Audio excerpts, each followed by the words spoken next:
Praise the Lord. Hallelujah, hallelujah.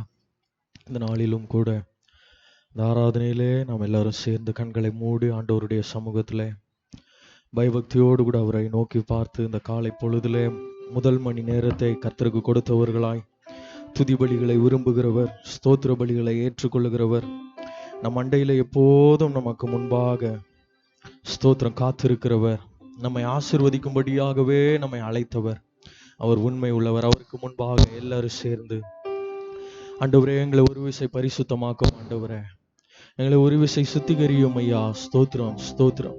நீர் ஒருவரே பரிசுத்தமான கர்த்தர் ஆண்டவரே. எங்களை இப்பொழுது ஒரு விசை எங்களை பரிசுத்தமாக்கும் ஆண்டவரே. ஆவி ஆத்துமா சரீரம் முழுவதிலும் உடைய ரத்தம் இறங்குவதாக. எத்தனை பேர் சொல்றீங்க? நல்ல கரங்களை உயர்த்தி சத்தத்தை உயர்த்தி ஆவியானவரை பார்த்து, ஆண்டவரே என்னுடைய துதி பலிகளை காட்டிலும் என்னுடைய உள்ளான அழகை விரும்புகிறவரே நாங்கள் உண்மை துதிக்கிறோம் என்று சொல்லி உங்களுடைய சத்தம் உயரட்டும். ஆண்டவரோடு கூட அப்படியே கனெக்ட் ஆகி ஆண்டவரை பார்த்து சொல்லுங்க, ஆண்டவரே நீர் விரும்பத்தக்க வண்ணமாய் எங்களை மாற்றுகிறவர், நீர் விரும்பத்தக்க வண்ணமாய் எங்களை உருமாற்றுகிறவர், எங்கள் மீது கண்களை வைத்து கருத்தாய் விசாரித்து போதித்து நடத்துகிறவர், நீர் உத்தமர் ஆண்டவரே, நீதி உள்ளவர் ஆண்டவரே, சதா காலங்களிலும் உண்மை உள்ளவராய் இருக்கிறீர், சதா காலங்களிலும் உண்மை உள்ளவராய் இருக்கிறீர் ஆண்டவரே. நம்முடைய ஆண்டுகள் முடிந்து போவதில்லை இயேசுவே, உம்மை ஸ்தோத்தரிக்கிறோம், உம்மை ஸ்தோத்தரிக்கிறோம் ஆண்டவரே. உயிருள்ள தெய்வமே உமக்கு ஸ்தோத்திரம். எங்களை ஆளுகை செய்கிற தகப்பனே நாங்கள் உம்மை துதிக்கிறோம். சத்தத்தை உயர்த்தி உயர்த்தி உயர்த்தி ஆண்டவரை கனம் பண்ணினவர்களாய் அப்பா இருதயத்தை திறந்து கொடுத்து எல்லா சூழ்நிலைகளை மறந்து உன்னதமானவரை பார்த்து நம்மை மறவாமல் ஒவ்வொரு நாளும் நினைத்து நம்மை ஆதரித்து ஸ்தோத்திரம். ஒரு தாய் தகப்பன் தன்னுடைய பிள்ளையை தோளிலே சுமக்கிறதை காட்டிலும் ஹல்லேலூயா அவர் தம்முடைய இருதயத்திலே நம்மை ஒவ்வொரு நாளும் சுமந்து நடத்தி வருகிறாரே. எவ்வளவு ஆச்சரியமான கிருபைகள், எவ்வளவு அதிசயமான நன்மைகள். நாம் எதிர்பார்க்கிற அளவுக்கு மாத்திரமல்ல, அதிலும் மேலானதை நமக்கு செய்தாரே. இவ்வளவுதான் ஸ்தோத்திரமா, இவ்வளவுதான் ஆண்டவரோடு கூட உள்ள அன்பா உறவா. ஸ்தோத்திரம். நல்ல சத்தத்தை உயர்த்தி அப்பா இந்த காலை பொழுதுல அப்பா நாங்கள் முழு இருதயத்தோடு கூட உம்மை நோக்கி பார்க்கிறோம் ஆண்டவரே. மனிதர்கள் எங்களுடைய இருதயத்தை காயப்படுத்தினாலும், அவர்களுடைய செயல்கள் எங்களை காயப்படுத்தினாலோ, எங்கள் காயங்களை கற்றுகிறவருடைய சமூகத்திலே நாங்கள் வந்திருக்கிறோம். எத்தனை பேர் சொல்றீங்க? நல்ல கரங்களை உயர்த்தி அப்பாவை பார்த்து நன்றி இயேசுவே, மனதார நாங்கள் உம்மை ஸ்தோத்தரிக்கிறோம் ஆண்டவரே. நாங்கள் ஆவியிலே சோர்ந்து போயிருக்கிறோம், ஆனாலும் எங்களை பலப்படுத்துகிற தகப்பனே உங்க சத்தம் உயரட்டும். அப்படியே நீங்க பேசுங்க பார்க்கலாம், ஆண்டவரோடு பேசுங்க.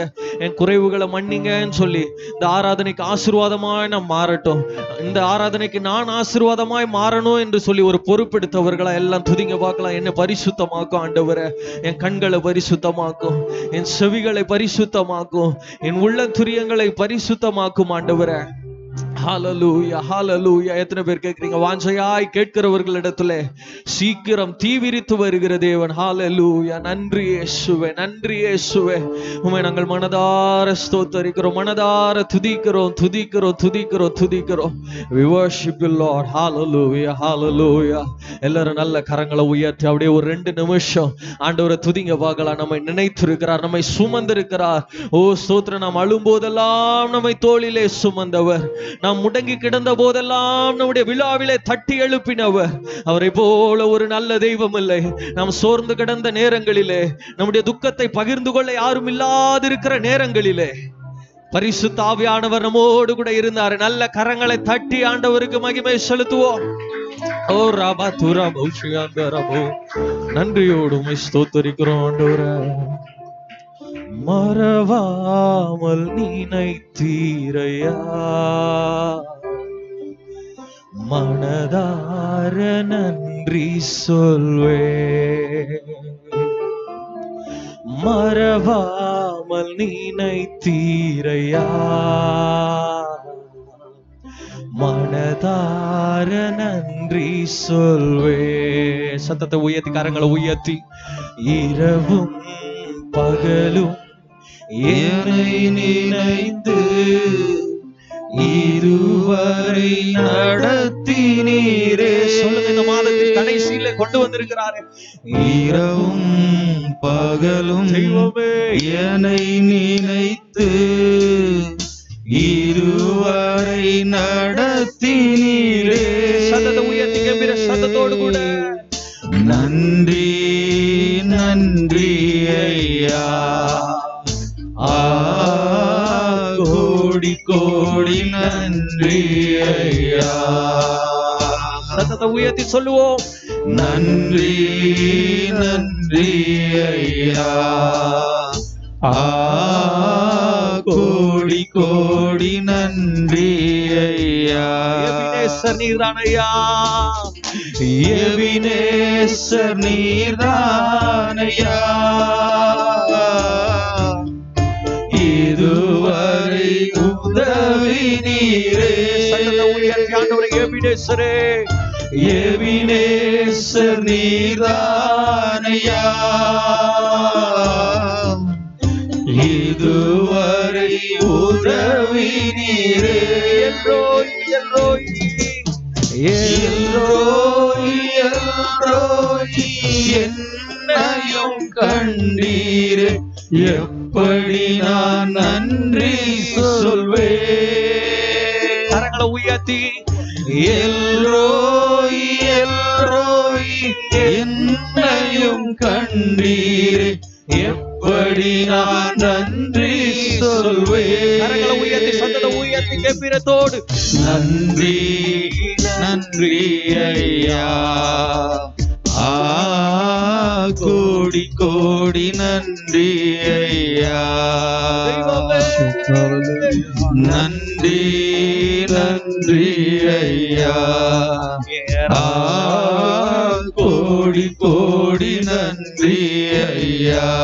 பலவீன நேரங்களில் பலவீன நேரங்களில் பலன் தந்தீரையா. பலவீன நேரங்களில் பலன் தந்தீரையா. சுகமானே சுகமானேன் சுகமானேன் தழும்புகளால் சுகமானேன். என் குடும்ப மருத்துவ நீரே. சுகமானேன் சுகமானேன் தழும்புகளால் சுகமானேன். என் குடும்ப மருத்துவ நீரே. கரங்களை உயர்த்தி சொல்லுவோம். நன்றி நன்றி ஐயா. கோடி கோடி நன்றி ஐயா. நன்றி நன்றி ஐயா. கோடி கோடி நன்றி ஐயா. தடைகளை உடைத்தீரையா. தள்ளாட விடவில்லையே. சொல்லுவோம். தடைகளை உடைத்தீரையா. தள்ளாட விடவில்லையே. சோர்ந்து போன நேரம் சோர்ந்து போன நேரமெல்லாம் தூக்கி என்னை சுமந்து வாக்கு தந்து தேற்றி நீரே. சத்தத்தை உயர்த்தி சொல்லுங்க. ஆண்டவரை பார்த்து பாடுங்க. சோர்ந்து போன நேரமெல்லாம் தூக்கி என்னை சுமந்து வாக்கு தந்து தேற்றி நீரே. எனவே நான் பாடுவேன். நன்றி நன்றி ஐயா. கோடி கோடி நன்றி ஐயா. கரங்களை உயர்த்தி அம்மாவை பார்த்து நன்றி நன்றி ஐயா. கோடி கோடி நன்றி ஐயா. குறைகள் அனைத்தையுமே குறைவுகள் அனைத்தையுமே மகிமையில் நிறைவாக்கினே. சொல்லுங்க. கரங்களை உயர்த்தி குறைவுகள் அனைத்தையுமே மகிமையில் நிறைவாக்கினே. ஊழியம் செய்வதற்கு போதுமான பணம் தந்து மீதம் எடுக்க செய்தீரே. கரங்களை உயர்த்தி ஊழியம் செய்வதற்கு போதுமான பணம் தந்து மீதம் எடுக்க செய்தீரே. கரங்களை உயர்த்தி ஆண்டவரை பார்த்து நன்றி நன்றி ஐயா. கோடி கோடி நன்றி ஐயா. நன்றி நன்றி ஐயா. கோடி கோடி நன்றி ஐயா. மறவாமல் நினைத்தீரையா, மறவாமல் நினைத்தீரையா. மனதார நன்றி சொல்வே. என்னை மறவாமல் நினைத்தீரையா. மனதார நன்றி சொல்வே. கரங்களை உயர்த்தி இரவும் பகலும் இரவும் பகலும் என்னை நினைத்து இதுவரை நடத்தினீரே. இரவும் பகலும் என்னை நினைத்து இதுவரை நடத்தினீரே. நன்றி நன்றி ஐயா. கோடி கோடி நன்றி ஐயா. சத்தத்தை உயர்த்தி ஆண்டவரை பார்த்து கரங்களை உயர்த்தி நன்றி நன்றி ஐயா. ஸ்தோத்திரம். கோடி கோடி நன்றி. நல்ல மனதை திறந்து நன்றி ஐயா. நன்றி நன்றி ஐயா. கோடி கோடி நன்றி ஐயா. ஒரு விசையாக சத்தத்தை உயர்த்தி நன்றி நன்றி ஐயா. கோடி கோடி நன்றி ஐயா. கரங்களை உயர்த்தி பலவீன நேரங்களில் பலவீன நேரங்களில் பலன் தந்தீரையா. பலவீன நேரங்களில் பலன் தந்தீரையா. கரங்களை உயர்த்தி ஆண்டவரை பார்த்து சொல்லுவோம். சுகமானே சுகமானே தழும்புகளால் சுகமானே என் குடும்ப மருத்துவ நீரே. எல்லா ஆவிக்குரிய நோய்கள் எல்லாம் மாறட்டும். சுகமானே சுகமானே தழும்புகளால் சுகமானே என் குடும்ப மருத்துவ நீரே. நன்றி நன்றி ஐயா. கோடி கோடி நன்றி ஐயா. நன்றி நன்றி ஐயா. கோடி கோடி நன்றி ஐயா. எபினேசர் நீர்தான் என்று சொல்லி பாடுவோம். எபினேசர் நீர்தானையா. இதுவரை உதவி நீரே. சத்தத்தை உயர்த்தி எபினேசர் நீர்தானையா. இதுவரை உதவி நீரே. கரங்களை உயர்த்தி ஆண்டவரை பார்த்து எல்ரோய் எல்ரோய் என்னையும் கண்டீரே. எப்படி நான் நன்றி சொல்வேன். தாயின் கருவிலே கண்டவரே. எல்ரோய் எல்ரோய் என்னையும் கண்டீரே. எப்படி நான் நன்றி சொல்வேன். ஐயா. கோடி கோடி நன்றி ஆண்டவருடைய அன்பை உணர்ந்து அப்படியே சத்தத்தை உயர்த்தி நன்றி நன்றி ஐயா. கோடி கோடி நன்றி. உணர்ந்து இருதயம் பாடுகிறது என்று சொல்றவங்க கரங்களை உயர்த்தி சொல்லுவோம்.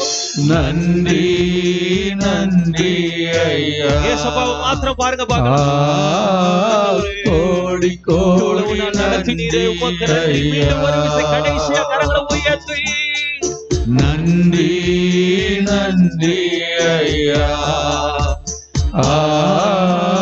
கோடி கோடி நன்றி ஐயா. நல்ல வாய்களை திறந்து கரங்களை உயர்த்தி சத்தத்தை உயர்த்தி நல்ல ஒரு 2 நிமிஷம் நல்ல நன்றிகளை செலுத்துங்க பார்க்கலாம். இவ்வளவு நாட்கள் நாம் நம்பினவர்கள் நம்மை நடத்தவில்லை, நாம் சார்ந்து கொண்டவர்கள் நம்மை நடத்தவில்லை. ஆனாலும் முடிவு வரியந்த நான் உன்னை நடத்துவேன், நான் உன்னை ஏந்துவேன், நான் உன்னை சுமப்பேன், உன்னை தாங்குவேன், உன்னை தப்புவிப்பேன் என்று சொன்னாரு. நல்ல வாய்களை திறந்து ஒரு 2 நிமிஷம் நல்ல துதிங்க பார்க்கலாம். உங்க சத்தம் அப்படியே வெளியே வரட்டும். கண்களை மூடி யாரும் நடத்துறவங்களை பார்க்கவே வேண்டாம். ஆராதனை நடத்துறவங்க முக்கியம் அல்ல, நடத்தப்படுகிறவர். யாரை நாம் ஆராதிக்கிறோம் அவர் முக்கியம், அவர் முக்கியம். நல்ல கரங்களை உயர்த்தி அப்பா உமக்கு நன்றி ஆண்டவரே. என் வாழ்க்கையில எல்லாவற்றையும் மாற்றுகிறவர், குறைவுகளை மாற்றுகிறவர். நன்றி அப்பா. இல்லாமையில இருந்தோம், இருக்கிறவைகளா எங்களை மாற்றினீர், கொடுக்கிறவர்களா எங்களை மாற்றினீர். நன்றியோடு நாங்கள் உம்மை ஸ்தோத்திரிக்கிறோம். நன்றி ஆண்டவரே. நாமத்தை நாங்கள் மகிமைப்படுத்துகிறோம். இந்நாள் வரைக்கும் எங்களோடும் எங்கள் சபையோடும் எங்கள் ஆண்டவரே விசுவாசிகளோடு கூட நீர் இருந்த தயவுக்காக நன்றி. இந்த மாதத்தின் கடைசி நாட்களில ஞாயிற்றுக்கிழமையில வந்திருக்கிறோம். எங்களை பலப்படுத்தி ஆசீர்வதித்து எங்கள் தேவைகளை சந்தித்து வார்த்தைகளை கொடுத்து மாறுதலோடு கூட அனுப்ப போகிற தயவுக்காக நன்றி. உடைய நாமத்தை நாங்கள் உயர்த்துகிறோம். பெரிய காரியங்களை செய்யும் நீர் மாத்திரம் மகிமைப்படும். இயேசுவின் மூலம் துதிகளை செலுத்துகிறோம் நல்ல பிதாவே. ஆமென் ஆமென். அல்லேலூயா அல்லேலூயா. இருக்கிற இடங்கள்ல உட்கார்ந்து கர்த்தருடைய நாமத்தை சில பாடல்கள் பாடி நாம் மகிமைப்படுத்த போகிறோம். என் மீது அன்பு கூர்ந்து எனக்காய் இரத்தம் சிந்தி என்று சொல்லி ஆண்டவருடைய அன்பை உணர்ந்தவர்களாய், எதற்காக அவர் நமக்கு ரத்தத்தை சிந்தினாரோ, எதற்காக அழைத்தாரோ அதை உணர்ந்து இந்த கடைசி நாட்களிலே நாம் வாழ உறுதிமொழி எடுத்துக்கொண்டு ஒப்பு கொடுத்தவர்களாய் இந்த பாடலை சேர்ந்து பாடுவோம். என் மீது அன்பு கூர்ந்து எனக்காய் இரத்தம் சிந்தி.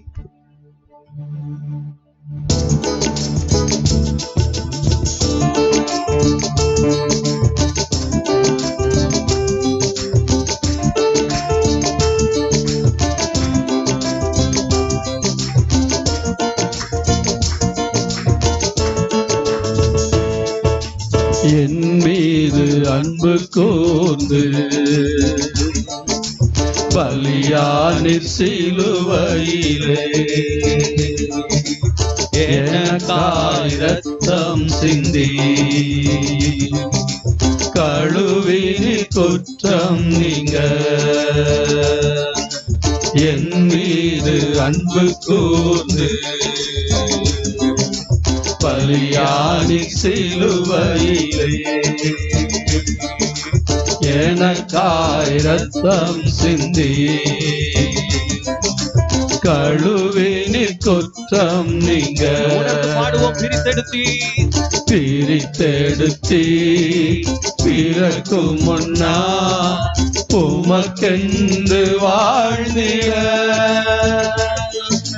பிரித்தெடுத்தி பிறக்கும் முன்னா உமக்கென்று வாழ்ந்திட, ஆராதனை உமக்கே அனுதினமும் உமக்கே, ஆராதனை உமக்கே அனுதினமும் உமக்கே.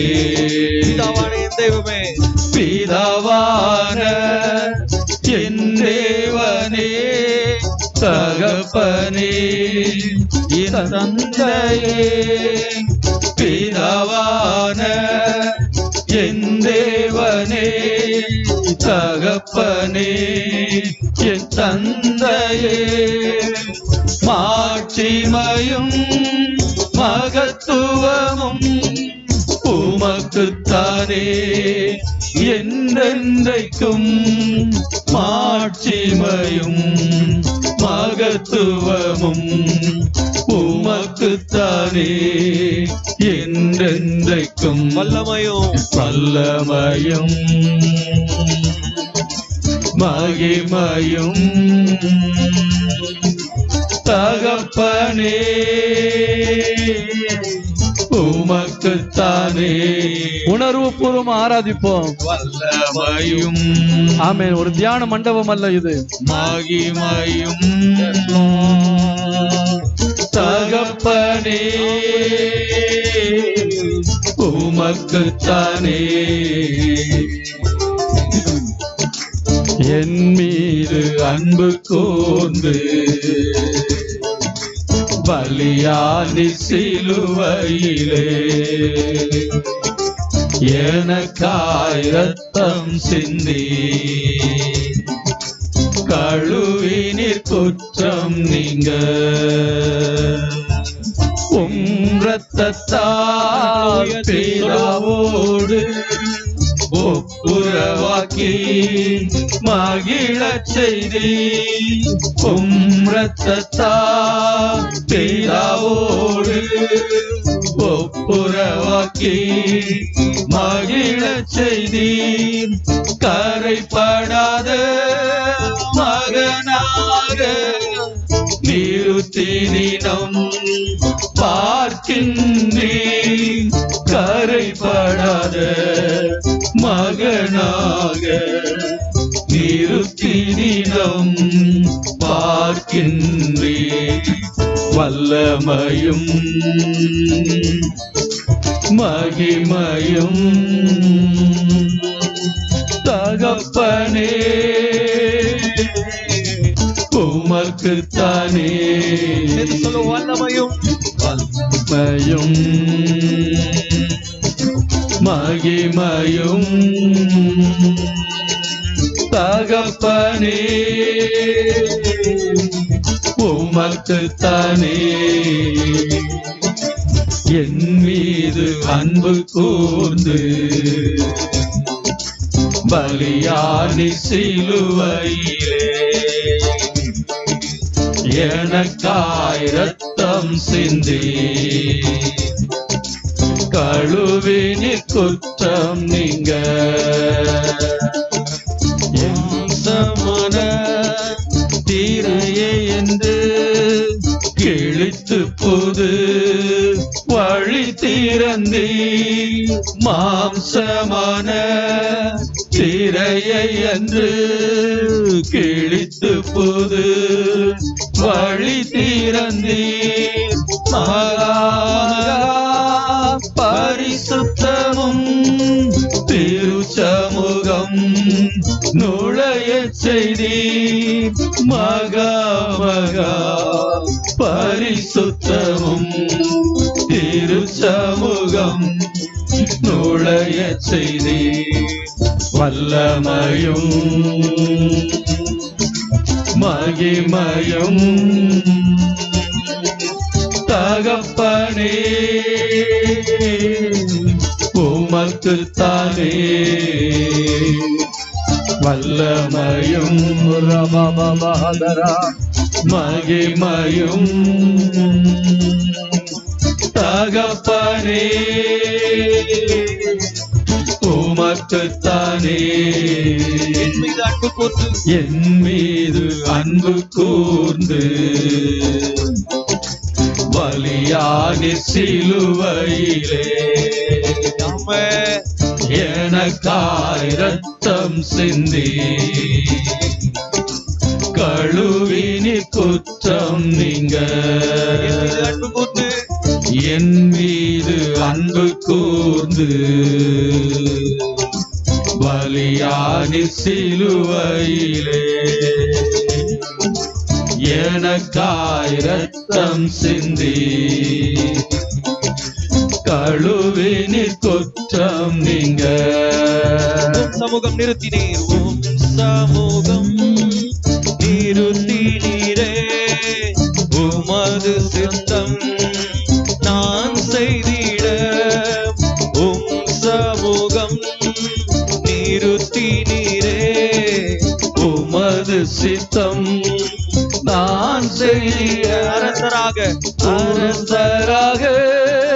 குருவாக ஏற்படுத்தி நீர் ஊழியம் செய்ய, அரசராக குருவாக ஏற்படுத்தி நீர் ஊழியம் செய்ய, உயர்த்தி வல்லமையும் மகிமையும் தகப்பனே உமக்குத்தானே, வல்லமையும் மகிமையும் தகப்பனே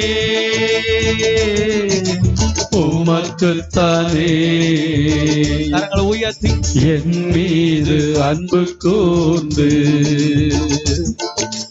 பலியானி சிலுவையிலே எனக்காய் இரத்தம் சிந்தி கழுவினீர் குற்றம் நீங்க. என் மீது அன்பு கூர்ந்து பலியானி சிலுவையிலே எனக்காய் இரத்தம் சிந்தி கழுவினீர் குற்றம் நீங்க. பிரித்தெடுத்தி பிறக்கும் முன்னால் உமக்கென்று வாழ்ந்திட, பிரித்தெடுத்தி பிறக்கும் முன்னால் உமக்கென்று வாழ்ந்திட, ஆராதனை உமக்கே அனுதினமும் உமக்கே.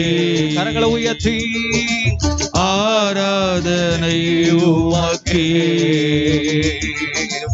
அனுதினமும் உமக்கே. கரங்களை அசைத்து ஆண்டவரே ஆராதனை உமக்கே ஐயா, அனுதினமும் உமக்கே. சத்தத்தை உயர்த்தி கரங்களை உயர்த்தி அப்பா, ஆராதனை உமக்கே தெய்வமே அனுதினமும் உமக்கே. நல்ல கரங்களை தட்டி ஆவியில நிறைந்து அப்பா எங்கள் ஆராதனை உமக்கே ஆண்டவரே. என் தகப்பனே உமக்கு ஸ்தோத்திரம் ஸ்தோத்திரம் ஸ்தோத்திரம். எத்தனை பேர் சொல்ல முடியும் இந்த மாதம் வரைக்கும் சென்ற வாழ்நாள் முழுவதிலும் ஆண்டவர் நமக்கு கேடகமாய் துருகமாய் கோட்டையாய் இருந்தார் என்று சொல்றவங்க மாத்திரம் 2 கரங்கள் ஆண்டவருக்கு மாத்திரம் நாம நம்முடைய குடும்பத்தோடு கூட நம்முடைய உறவினர்களோடு பிள்ளைகளோடு கூட அவர் இந்நாள் வரைக்கும் இருந்து நானே உண்மையான தெய்வம் என்பதை நம்முடைய வாழ்க்கையில நிரூபித்திருக்கிறார். ஆமென். அவரே உன்னதமான தகப்பன். எனவே இன்னொரு பாடலை சேர்ந்து நாம் பாடி கர்த்தரை உற்சாகத்தோடு கூட ஆராதிப்போம். எல்லாம் எழுந்து தகப்பனே, எல்லாரும் எழுந்து தேவ சமூகத்துல கர்த்தருடைய சமூகத்துல எழுந்து நின்று நாம் பாடுவோம்.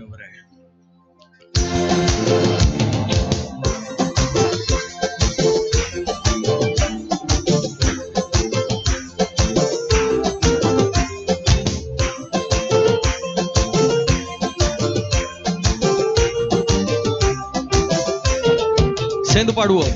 தகப்பனே தந்தையே தலையை மீற செய்பவனீரே, தகப்பனே தந்தையே தலையை மீற செய்பவனீரே,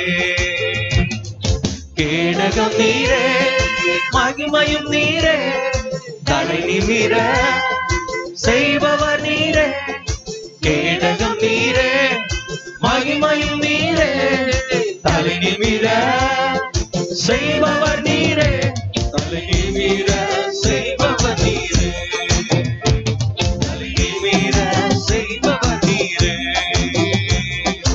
எதிரிகள் எவ்வளவாய் பெருகிவிட்டனர், எதிர்த்தெழுவோர் எத்தனை மிகுந்து விட்டனர். சொல்லுவோம். எதிரிகள் எவ்வளவாய் பெருகிவிட்டனர், ஐயா எதிர்த்தெழுவோர் எத்தனை மிகுந்து விட்டனர். ஆனால் சோர்ந்து போவதில்லை, தள சொல்லுவோம். சொந்து போவதில்லை, நாங்கள் கலந்து விடுவதில்லை, தகப்பண்ணி தாங்குகிறீர், என்னை தள்ளாட விட மாட்டி. கரங்களை தட்டி சேர்ந்து தகப்பண்ணி தாங்குகிறீர், தெய்வம் நீர் என்னை தள்ளாட விட மாட்டி. கரங்களை உயர்த்தி கேடகமே கேடகம் நீரே, மகிமையும் நீரே, தலை நிமிர செய்பவர் நீரே. கேடகம் நீரே, மகிமையும் நீரே, தலை நிமிர செய்பவர் நீரே, தலை நிமிர செய்பவர் நீரே, தலை நிமிர செய்பவர் நீரே. படுத்துறங்கி படுத்துறங்கி மகிழ்வுடனே விழித்தெழுவே, ஏனெனில் கர்த்தர் என்னை ஆதரிக்கிறார். சொல்லுவோம். படுத்துறங்கி மகிழ்வுடனே விழித்தெழுவே, ஏனெனில் கர்த்தர் என்னை ஆதரிக்கிறார். அச்சமில்லையே, கலக்கமில்லையே, அச்சமில்லையே, சொல்லுவோம். கலக்கமில்லையே, வெற்றி தரும் கர்த்தர் என்னோடு, தோல்வி என்றும் எனக்கில்லையே. கரங்களை உயர்த்தி வெற்றி வெற்றி தரும் கர்த்தர் என்னோடு, என் சூழ்நிலைகளிலே தோல்வி என்றும் எனக்கில்லையே. யாமே கேடகம் நீரே, மகிமையும் நீரே, தலை நிமிர செய்பவர் நீரே. கேடகம் நீரே, மகிமையும் நீரே, தலை நிமிர செய்பவர் நீரே, தலை நிமிர செய்பவர் நீரே, தலை நிமிர செய்பவர் நீரே. ஒன்றுக்கும் நான் கலங்க மாட்டேன், ஒன்றுக்கும் நான் கலங்காமல் ஸ்தோத்தரிப்பேன், அறிவு கெட்டா பேரமைதி பாதுகாக்குதே. கரங்களை உயர்த்தி ஒன்றுக்கும் நான் கலங்காமல் ஸ்தோத்தரிப்பேன், அறிவு கெட்டா பேரமைதி பாதுகாக்குதே. நீர் விரும்பத்தக்கவை தூய்மையானவை, நீர் விரும்பத்தக்கவை ஐயா தூய்மையானவை, அவைகளையே தியானம் செய்கிறேன். தினம் அறிக்கை செய்து ஜெயம் எடுப்பேன், அவைகளையே தியானம் செய்கிறேன். தினம் அறிக்கை செய்து ஜெயம் எடுப்பேன். கேடகமே கேடகம் நீரே, மகிமையும் நீரே, தலை நிமிர செய்பவர் நீரே. கேடகம் நீரே, மகிமையும் நீரே, தலை நிமிர செய்பவர் நீரே, தலை நிமிர செய்பவர் நீரே. தெய்வமே தலை நிமிர செய்பவர் நீரே. தகப்பனே தகப்பனே தந்தையே, தலை நிமிர செய்பவர் நீரே. அப்பாவை கூப்பிடுவோமா? தகப்பனே தகப்பனே தந்தையே, தலை நிமிர செய்பவர் நீரே. கரங்களை உயர்த்தி கேடகமே கேடகம் நீரே, மகிமையும் நீரே, தலை நிமிர செய்பவர் நீரே. கேடகம் நீரே, மகிமையும் நீரே, தலை நிமிர செய்பவர் நீரே, தலை நிமிர செய்பவர் நீரே. தலை நிமிர செய்பவர் நீரே. அநேக நேரங்கள்ல தலை குனிந்த இடத்துல கர்த்தர் நம்மளை தலை நிமிர வைத்திருக்கிறார். என்னுடைய வாழ்க்கையில நான் பார்த்திருக்கிறேன், தலை குனியக்கூடிய நேரத்துல கர்த்தர் நம்மை உருவாக்குகிறார். ஆண்டவர் நம்மை உடைத்து உருவாக்கி ஒரு தலைகுனிவு போல காட்டுகிறார். ஆனால் அதே இடத்துல நம்மை தலை நிமிர பண்ணுகிறவர். ஒருவேளை உங்களுடைய வாழ்க்கை ஒரு தலைகுனிவோடு கூட வந்திருப்பீர்களானா, உங்களை அழைத்த தெய்வம் தலை குனிவதற்காக அல்ல. வேதம் சொல்லுகிறது, இஸ்ரவேல் ஜனங்கள் அடிமைத்தனத்தில் அவர்கள் மேல் ஒரு நுகம் இருந்தது. அந்த நுகம் பூட்டப்பட்ட ஒரு மாட்டை போல் அவர்கள் குனிந்து குனிந்து வாழ்ந்தார்கள். ஆனால் வேதம் சொல்லுகிறது, அவர்களை நிமிர்ந்து நடக்க பண்ணின தேவன். சமுதாயத்துல குடும்பத்துல தலை நிமிர முடியாம கடன் பிரச்சனையோ, பிள்ளைகளால் வந்த அவமானங்களோ, வேறு எந்த பிரச்சனையோ, தலை குனிந்து வாழ்வோமாண்டா ஆண்டவர் இன்றைக்கு உங்களை தலை நிமிர பண்ண போகிறார். எத்தனை பேர் விசுவாசிக்கிறீங்க? எத்தனை பேர் விசுவாசிக்கிறீங்க? நம்முடைய ஆண்டவர் தலை நிமிர பண்ணுகிற தேவனாயிருக்கிறார். நம்முடைய ஆண்டவர் தலை நிமிர பண்ணுகிற தேவனாயிருக்கிறார். ஹல்லேலூயா. எல்லாம் சேர்ந்து சொல்லுவோம், படுத்துறங்கி. ஆமென். ஹல்லேலூயா. மகிழ்வுடனே விழித்தெழுவேன். ராத்திரியில படுக்கும் போது அநேகருக்கு தூக்கம் வர்றது கிடையாது. மறுநாள் காரியங்களை நினைச்சு, வேலை காரியங்கள், வேலைக்காரவங்களுடைய காரியங்கள், பிசினஸ் காரியங்கள், பல காரியங்களை நினைச்சு இரவுல தூக்கம் வர்றதில்லை. ஆனா கர்த்தர் அவருக்கு பிரியமானவர்களுக்கு நித்திரை அளிக்கிறார் என்று வேதம் சொல்லுகிறது. எனக்கு அன்பான கர்த்தருடைய பிள்ளைகளே, நீங்களும் நானும் விசுவாசத்தோடு சொல்லுவோமா, படுத்துறங்கி விழித்திருப்பேன், ஏனெனில் கர்த்தர் என்னை கரங்களை தட்டி படுத்துறங்கி மகிழ்வுடனே விழித்தெழுவேன், ஏனெனில் கர்த்தர் என்னை ஆதரிக்கிறேன், அச்சமில்லையே. விசுவாசத்தில் அறிக்கை பண்ணுங்க, அச்சமில்லையே, கலக்கமில்லையே, வெற்றி தரும் கர்த்தர் என்னோடு, தோல்வி என்றும் எனக்கு. உள்ளத்தின் அடித்தளத்திலும் சொல்லுவோம், வெற்றி தரும் கர்த்தர் என்னோடு, தோல்வி என்றும் எனக்கில்லையே. கரங்களை உயர்த்தி, கேடகம் நீரே ஐயா, மகிமையும் நீரே, தலை நிமிர செய்பவர் நீரே. ஆமே. கேடகம் நீரே, மகிமையும் நீரே, தலை நிமிர செய்பவர் நீரே, தலை நிமிர செய்பவர் நீரே, தலை நிமிர செய்பவர் நீரே. ஒன்றுக்கும் நான் கலங்காமல் சோத்தரிப்பேன், அறிவு கெட்டா பேரமை பாதுகாக்கிறேன். சொல்லுவோம், ஒன்றுக்கும் நான் கலங்காமல் சோத்தரிப்பேன், அறிவு கெட்டா பேரமை பாதுகாக்கிறேன்.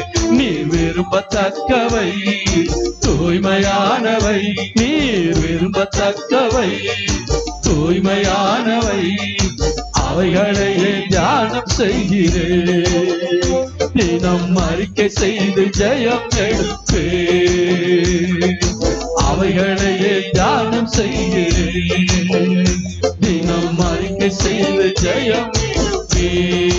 கேடகமே நீரே, மகிமையும் நீரே, தலை நிமிர செய்பவர் நீரே, கேடகம் நீரே ஐயா, எங்கள் தலையை நிமிர பண்ணுகிற எங்கள் நல்ல தெய்வமே, உம்மை ஸ்தோத்திரிக்கிறோம்.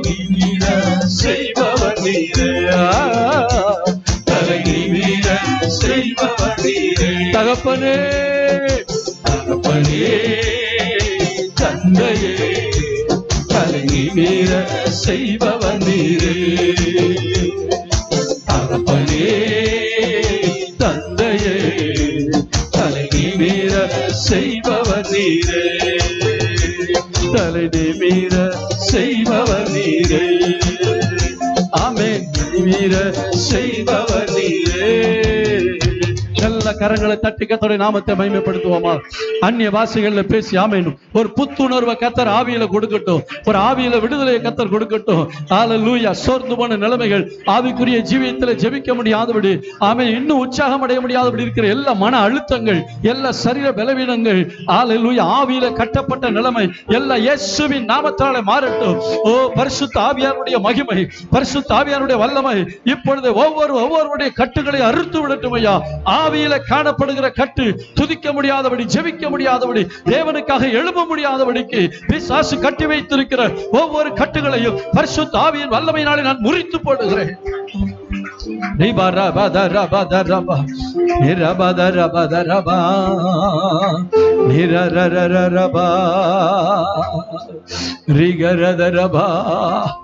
அநேக விசுவாசிகளை லாக்டவுன் பீரியட்ல சரி, சிலர் லாக்டவுன் பீரியட்ல உற்சாகமா இருந்தாங்க. ஆனா கொஞ்சம் திறந்ததுக்கு அப்புறம் ஆவியில ஒரு சோர்வு. கரங்களை உயர்த்தி, ஆண்டவரே, எப்பவும் நான் ஒரே மாதிரி இருக்கணும், ஒரு ஃபயர் எனக்குள்ள இருக்கணும் ஆண்டவரே, ஒரு அக்கினி எனக்குள்ள இருக்கணும் ஆண்டவரே. ஹல்லேலூயா, ஜீசஸ், ஹல்லேலூயா. சோதர சிலருடைய வாழ்க்கையில சந்தேகம், கேள்வி, குறை இந்த மைண்டு ஃபுல்லா இதை அடைச்சு போய் கிடக்கிறதுனால வேற எந்த காரியத்தை செய்ய முடியாம அப்படியே மரித்த நிலைமையில இருப்பாங்க. ஃப்ரீ பண்ணுங்க, உங்களை ஃப்ரீ பண்ணுங்க. உங்களை ஆண்டவருடைய சமூகத்துல ஃப்ரீ பண்ணி ஒப்பு கொடுங்க. ஒரு குழந்தைய போல, ஒரு சிறு பிள்ளைய போல நம்மளை ஒப்பு கொடுக்கும் போது ஆண்டவர் நம்முடைய ஆத்மாவை கம்பீரிக்க பண்ணுகிறார். ஹல்லேலூயா. அந்த ஆத்மாவில் உள்ள கம்பீரம் தான் கிறிஸ்தவனுடைய வெற்றி. தேவ சமூகத்துல, அப்பாவுடைய சமூகத்துல வந்து அப்பாவுக்கு முன்னாடி நம்ம கரங்களை உயர்த்திய கரங்களை தட்டியோ பாடுறோம் பார்த்தீங்களா, என் பிள்ளை என்ன மகிமைப்படுத்துது. அவர் பாப்பார், அந்த எக்ஸ்பிரஷனை பாப்பார் ஆண்டவர். ஹல்லேலூயா. ஒரு சந்தோஷமான முகத்தோடு கூட பார்த்து ஆண்டவரை பார்த்து சொல்லுவோமா, கேடகம் நீரே மகிமையும் நீரே, தலை நிமிர செய்பவர் நீரே, தலை நிமிர செய்பவர் நீரே, தலை நிமிர செய்பவர் நீரே. எங்களை தலை நிமிர பண்ணுகிற எங்கள் பரிசுத்த பிதாவே, இந்த ஆராதனை முழுவதும் உடைய கரத்தில் ஒப்பு கொடுக்கிறோம். எல்லா எதிர் வல்லமைகளை இயேசுவின் நாமத்தில் மேற்கொள்ளுகிறோம். உடைய நாமம் மகிமைப்படட்டும். இயேசுவின் நாமத்தில் பிதாவே, ஆமென். 2 கொரிந்தியரின் புத்தகம் 5ஆம் அதிகாரம், 2 கொரிந்தியரின் புத்தகம் 5ஆம் அதிகாரம் 14ஆம் வசனம். கிறிஸ்துவனுடைய அன்பு எங்களை நெருக்கி ஏவுகிறது. ஏனென்றால் எல்லாருக்காகவும் ஒருவரே மரித்திருக்க எல்லாரும் மரித்தார்கள் என்றும். 15ஆம் வசனத்தையும் சேர்த்து வாசிக்கிறேன். பிழைத்திருக்கிறவர்கள் இனி தங்களுக்கென்று பிழைத்தராமல் தங்களுக்காக மரித்து எழுந்தவருக்கென்று பிழைத்திருக்கும்படி அவர் எல்லாருக்காகவும் மரித்தார் என்றும் நிதானிக்கிறோம். மனிதனுடைய வாழ்க்கையில அநேக காரியங்கள் நம்மை நெருக்கி ஏவுகிறது. கடன் பிரச்சனைகள் மனிதனை நெருக்கி ஏவுகிறது. பாவம் செய்யக்கூடிய சோதனை மனிதனை நெருக்கி ஏவுகிறது. தவறான தீர்மானம் எடுத்து தற்கொலை செய்து கொள்வதற்கு ஒரு ஆவி மனிதன் என்ன செய்கிறது? ஏவுகிறது. பல காரியங்கள் மனிதனை ஏவிக்கொண்டே போகிறது. இன்னும் சில நேரங்களிலே பார்க்கும் பொழுது நம்முடைய வாழ்க்கையில நடக்கிற சம்பவங்கள், நாம் ஏன் வாழ வேண்டும், இல்லாட்டால் நாம் ஏன் ஜெபிக்க வேண்டும், கிறிஸ்தவர்களுக்குள்ளே அப்படி ஒரு நெருக்கம். நீ ஜெபம் பண்ணி என்ன பிரயோஜனம், வேதத்தை வாசி என்ன பிரயோஜனம், இப்படிப்பட்ட ஒரு நெருக்கங்கள் வாழ்க்கையில் வருகிறது. அப்போஸ்தலனாகிய பவுல் அவர் சொல்கிறார், எனக்கு எந்த நெருக்கங்கள் இருந்தாலும் அதை பற்றி நான் கவலைப்படவில்லை. ஒன்றே ஒன்று, ஆண்டவருடைய அன்பு என்னை நெருக்கி ஏவுகிறது. உங்களுடைய வாழ்க்கையில ஒவ்வொரு காரியமும் தேவ அன்பினால் செய்யப்பட வேண்டும். சபைக்கு சரியான நேரத்துக்கு வாருங்கள் என்றால் ஏன் என்கிற கேள்வி அப்படி அல்ல, அது மாம்சம். தேவ அன்பு நம்மை நெருக்க வேண்டும். ஆமென் சொல்லுவோமா? ஜெபத்துக்கு வாருங்கள் என்று சொன்னால் எது நம்மை நெருக்க வேண்டும்? தேவ அன்பு நம்மை நெருக்க வேண்டும். அன்பு இல்லாமல் நீங்கள் கடமைக்காக செய்கிற எல்லாமே வேஸ்ட். அன்போடு கூட தேவன் மேல் அன்பு, இந்த நான் என்னை நேசிக்கிறேன் என்றால் என் சரீரத்தை நேசிக்கிறேன் என்று அர்த்தம். நீங்கள் சபையை நேசிக்கிறீர்கள் என்றால் இயேசுவை நேசிக்கிறீர்கள் என்று அர்த்தம். ஏனென்றால் அவருடைய சரீரம் தான் சபை, அவர்தான் தலையாக இருக்கிறார். தேவனுடைய அன்பு நம்மை நெருக்கி ஏவுகிற காலங்கள் மாறி பிரச்சனைகளும் போராட்டங்களும் நம்மை நெருக்கி கொண்டிருக்கிற காலத்துக்குள்ளே நாம் வாழ்ந்து கொண்டிருக்கிறோம். கண்பான கர்த்தருடைய பிள்ளைகளே, அப்போஸ்தலனாகிய பவுல் எதற்காக இதை சொல்லுகிறார்? தேவனுடைய அன்பு எங்களை நெருக்கி ஏவுகிறது என்று எதனால் சொல்லுகிறார் என்றால், அவர் தேவனுடைய அன்பை உண்மையாகவே உணர்ந்திருந்தார். இன்றைக்கு நாம் தேவனுடைய அன்பை எப்படி உணர்ந்திருக்கிறோம் என்பதுதான் மிகப்பெரிய கேள்வி. ஆண்டவர் நம்முடைய பிசினஸ் ஆசீர்வதிக்கிறதுனால ஆண்டவருடைய அன்பை உணர்கிறோமா? நம்முடைய தேவைகளை ஆண்டவர் சந்திக்கிறதுனால ஆண்டவருடைய அன்பை உணர்கிறோமா? நம்முடைய சரீர சுகவீனத்தில் நமக்கு சுகம் கொடுக்கிறதுனால அவருடைய அன்பை உணர்கிறோமா? இவைகள் எல்லாம் தேவனுடைய அன்பின் வெளிப்பாடாக இருந்தாலும் தேவனுடைய அன்பின் உச்சக்கட்டம் என்னவென்றால் கல்வாரி சிலுவை. ஆமென் சொல்லுங்களேன். ஆண்டவருடைய அன்பு இன்றைக்கு அநேகரை நெருக்கி ஏவுகிற அந்த நிலை மாறிவிட்டது. பல காரியங்களை நாம் நேசிக்க ஆரம்பித்து விட்டதுதான் அதனுடைய அர்த்தமாக இருக்கிறது. பரலோகத்தினுடைய காரியங்களை பற்றி இந்த பவுல் பேசிக்கொண்டே வருகிறார். இந்த 5ஆம் அதிகாரம் முழுவதும் இந்த சரீரத்தை பற்றி பேசுகிறார். பூமிக்குரிய கூடாரமாகிய நம்முடைய வீடு அழிந்து போனாலும் தேவனால் கட்டப்பட்ட கைவேலையல்லாத நித்திய வீடு பரலோகத்தில் நமக்கு உண்டென்று அறிந்திருக்கிறோம். இந்த கூடாரத்தில் வரக்கூடிய கவலைகள், இந்த சரீரத்தில் வரக்கூடிய வேதனைகள், இந்த சரீரத்தில் வரக்கூடிய பிரச்சனைகள், இந்த சரீரத்தில் வரக்கூடிய வியாதிகள், இதையெல்லாம் சொல்லிவிட்டு இது ஒரு கூடாரம், இதுல பாரம் சுமந்து தவிக்கிறோம். இந்த கூடாரத்தில் இருக்கும் அளவு நம்ம பாரம் சுமந்து தவித்து கொண்டே இருக்கிறோம். ஆனால் ஒரு நாள் வரப்போகிறது, இந்த சரீரத்தை களைந்து போட்டு நாம் தேவனோடு வாழப்போகிறோம். அந்த ஒரு நோக்கம் இல்லாமல் கிறிஸ்தவ வாழ்க்கை வாழ்கிற அனைத்து கிறிஸ்தவர்களுடைய வாழ்க்கையும் வீணான வாழ்க்கை தான். தேவன் நம்மை ஆசீர்வதிக்கிறார், உண்மைதான். ஆனால் எல்லாவற்றுக்கும் மேலாக நம்முடைய நோக்கம் அவர் என்னை ரட்சித்தது, அவர் என்னை தெரிந்து கொண்டது அவரோடு வாழ்வதற்காக, அவருடைய ராஜ்யத்தில் அவரோடு வாழ்வதற்காக. இன்றைக்கு ஆண்டவருடைய அன்பு நம்மை நெருக்கி ஏவ முடியாததுக்கு காரணம், அன்பை தவறான காரியத்தில் ஒப்பிட்டு பார்த்து விட்டோம். சரியான காரியத்தில் ஒப்பிட்டு பார்க்காமல் அன்பை வேறு ஏதேதோ ஒரு காரியத்தோடு கூட ஒப்பிட்டு பார்த்து விட்டோம். என்னுடைய பிசினஸை கர்த்தர் நன்றாக நடத்துகிறார், என் மேல் அன்பா இருக்கிறார் என்றால், இந்த பிசினஸ் டல்லாகும் பொழுது என்ன நினைக்கிறோம்? ஆண்டவர் அன்பாக இல்லை.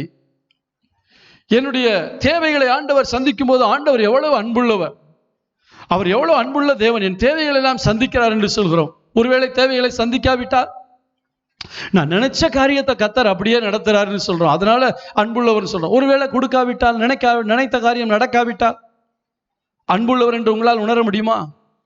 அன்பை அவர் கொடுக்கிற பொருளில் பார்க்காதீர்கள், அவர் கொடுத்த உயிரில் பாருங்கள். ஆமென்.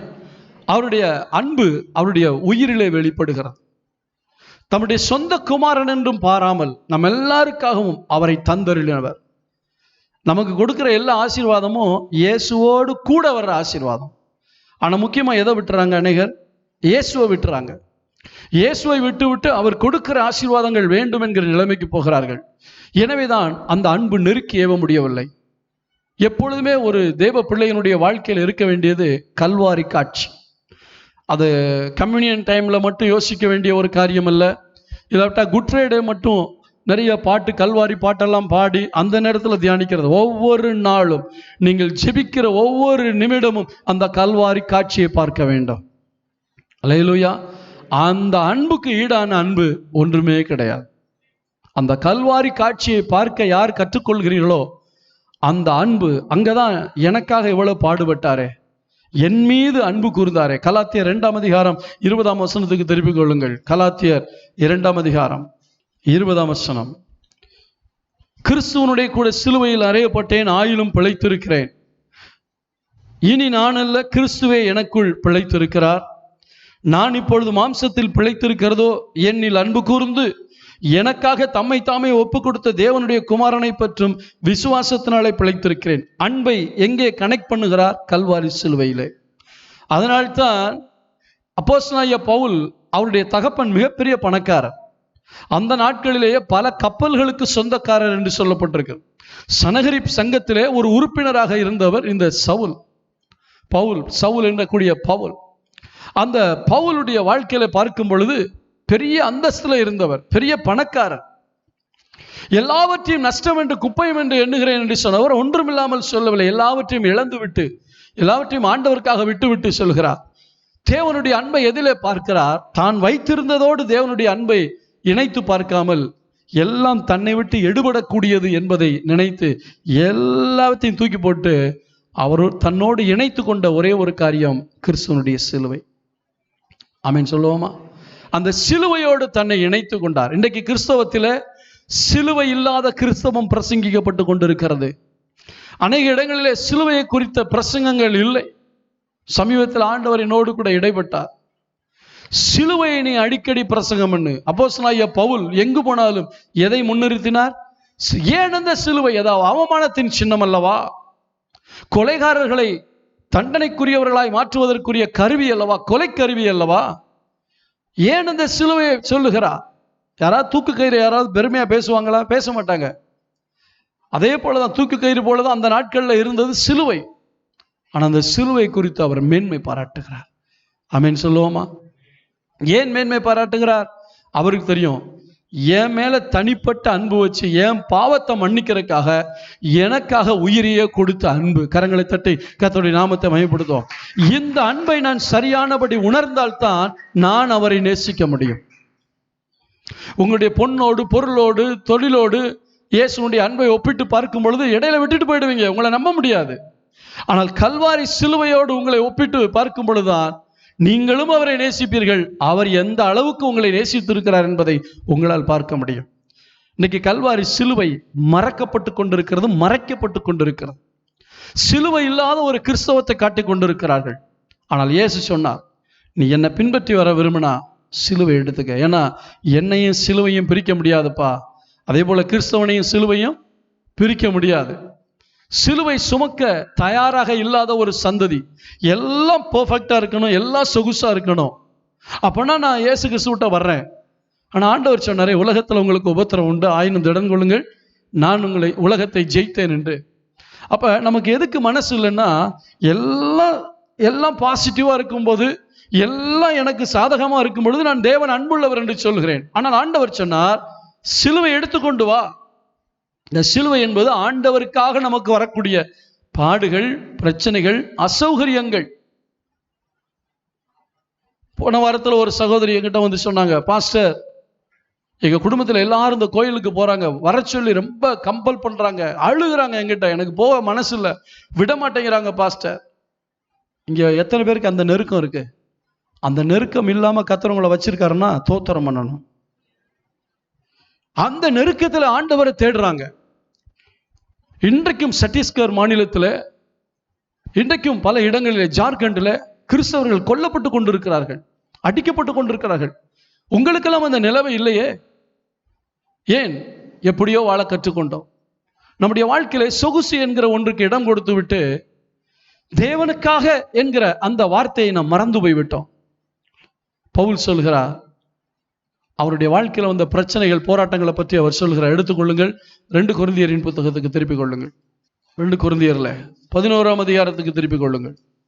11ஆம் அதிகாரத்தில் 23ஆம் வசனத்திலிருந்து 27ஆம் வசனம் வரைக்கும் தன்னுடைய வாழ்க்கையில் வந்த பாடுகளை பற்றி பேசுகிறார்.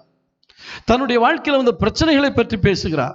ஊழியத்தில் கடந்து போன பாதைகளில் ஏற்பட்ட பல பாடுகளை பற்றி அங்கே பேசுகிறார். எல்லாரும் சேர்ந்து வாசிப்போமா? அதை நீங்க உணரணும். இதெல்லாம் எனக்கு இல்லை ஆண்டவரே, ஆனா நான் உங்களை இந்த மாதிரி பவுல மாதிரி நேசிக்கலையே, எனக்குள்ள ஒரு உணர்வை தாங்க ஆண்டவரே. அந்த உணர்வோடு வாசிப்போமா சேர்ந்து? அவர்கள் கிறிஸ்துவின் ஊழியக்காரரா? நான் அதிகம், எல்லாம் சேர்ந்து, புத்தியினமாய் பேசுகிறேன்.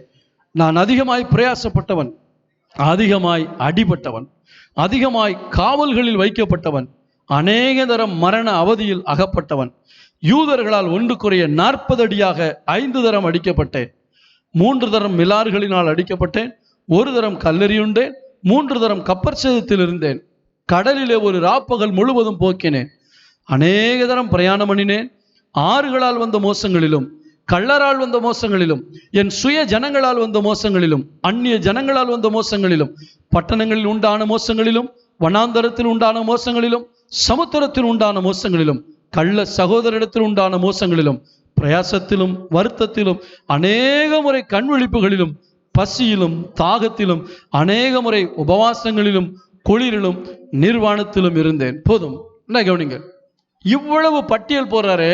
இதுல ஏதாவது ஒண்ணு உங்களுக்கு நடந்திருக்கா?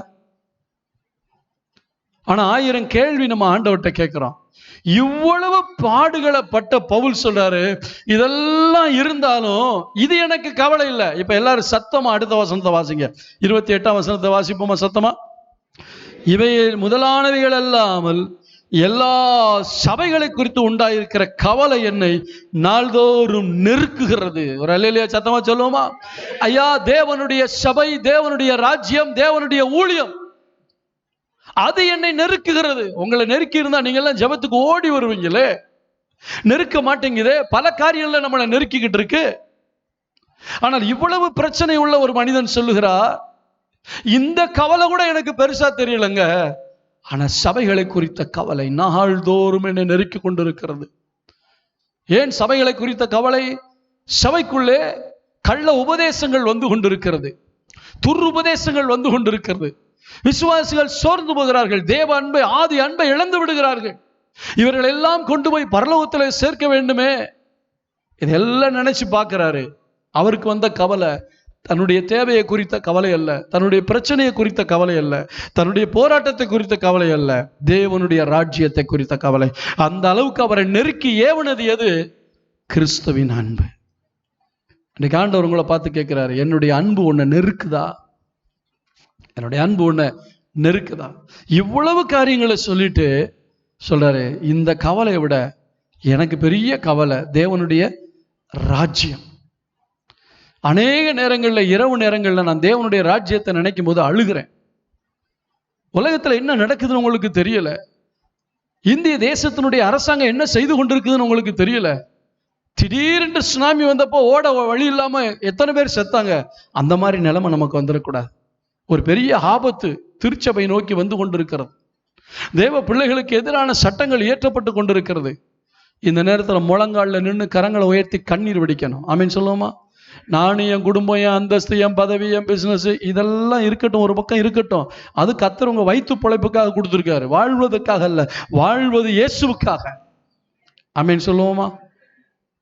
அந்த ஒரு கமிட்மெண்ட் இன்னைக்கு வரணும். இதை முடிச்சு போகும்போது நீங்க ஆண்டவர்கிட்ட அழுது ஜெபம் பண்ணணும். என்ன தெரியுமா? ஆண்டவரே, எத்தனையோ காரியங்களை என்னை நெருக்குதுப்பா. ஆனா பவுலுக்கு எவ்வளவு இருந்தோம், தேவனுடைய ராஜ்யத்தின் காரியங்கள் அவரை நெருக்கினது, தேவனுடைய அன்பு அவரை நெருக்கினது. என்னுடைய வாழ்க்கையில அது என்னை நெருக்க வேண்டும் ஆண்டவரே என்று கேட்போம்.